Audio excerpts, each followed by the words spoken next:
যে পানি ইস্যু, গঙ্গার পানি ইস্যু নিয়ে ফারাক্কা মার্চ হলো আপনার ৭৬-এ, মে মাসে সম্ভবত। ওই বছর কিন্তু জিয়াউর রহমান জাতিসংঘে গিয়ে ইন্টারন্যাশনাল ফোরামে for the first time Ganga issue raise করেছেন, despite Indian opposition. India seriously oppose করেছে এটার ব্যাপারে, তারপরে উনি ইন্টারন্যাশনাল ফোরামে এটা তুলেছেন। এবং তোলার কারণে যেটা হয়েছে, পরের বছর ভারত চুক্তি করতে বাধ্য করছে on the terms of Bangladesh. বাংলাদেশের শর্তে ভারতকে পানি চুক্তি করতে হয়েছে, গ্যারান্টি ক্লোজ সহকারে, যেটা আওয়ামী লীগও করতে পারে নাই বন্ধু রাষ্ট্র থাকার পরেও। জিয়াউর রহমান পারছে। জিয়াউর রহমানের রাজনীতি কি দেখেন, রোহিঙ্গাদের ইনফ্লাক্স হইলো আপনার ৭৭-এ, ওখানে আরাকানে ক্র্যাকডাউন হয়েছে, লক্ষ লক্ষ রোহিঙ্গারা চলে আসছে এখানে, এই ১৭ সালের মতো আর কি, বহুবার হয়েছে।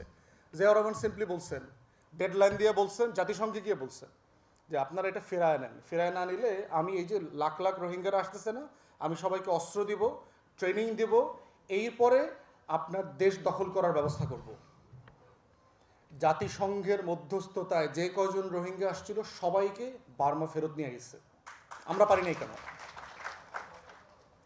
তাহলে এই যে ফরেন পলিসি সাকসেস, এরপরে দেখেন আপনি আমাদের চিটাগং হিল ট্রাক্সকে নিয়ে যে ষড়যন্ত্র করেছে ভারত, জনসংহতি তৈরি করা আপনার সেই 74-5 অনওয়ার্ডস, অস্ত্র দিয়ে দিল এখানে, এই সন্তুল আর্মাদেরকে উস্কায়া দিল।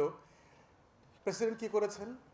সিম্পলি চীন থেকে ফিরে এসে একটা মডেল ফলো করেছেন যে আমার এখানে আমার লোকাল লোক লাগবে যারা এটা সেফগার্ড করবে। সেটেলমেন্ট পলিসি নিলেন, দেশের মানুষকে, ভূমিহীন লোকদেরকে নিয়ে সেটেল করলেন, এবং সেটেল করে রাষ্ট্রের সভরেন্টিকে তিনি ডিফেন্ড করলেন শত্রু সাপেক্ষে। কিন্তু দেখেন, সে রাষ্ট্রকে চিন্তা করেছে কোথায়? শত্রু সাপেক্ষে। ওই সময় ৭৯, ৮০, ৮১-তে যারা মিলিটারি অফিসার ছিল তাদের সাথে যদি কথা বলেন আপনি দেখবেন Ziaur Rahman for the first time বাংলাদেশকে যদি কোনো শত্রু রাষ্ট্র আঘাত করে, আমরা কি আমার ভূখণ্ডে তার সাথে যুদ্ধ করব, না আমার ভূখণ্ডের বাইরে গিয়ে তার সাথে যুদ্ধ করব, এই রকম একটা মহড়া দিয়েছেন। Operation iron shield. বা মিলিটারি অফিসারদের সাথে কথা বলবেন, যাদের ভয় পাওয়ার কথা তাদের নাভিশ্বাস বের হয়ে গেছে সেই দিন। জিয়াউর রহমানকে তো এমনি এমনি মারে নাই। তাহলে সেই জায়গায় বুঝতে হবে, আজকে যারা আমরা নতুন করে রাষ্ট্রের রূপান্তরের কথা বলছি, বিনির্মাণের কথা বলছি, সেখানে প্রত্যেক দিন আমাকে মাথায় রাখতে হবে যে আমার স্বাধীনতার শত্রু কারা, আমার সভরেন্টির এনিমিস কারা। কারণ কারা আমার বাসা বাড়িতে আঘাত করতে পারে, আমার সম্পত্তি চুরি করে নিয়ে যেতে পারে।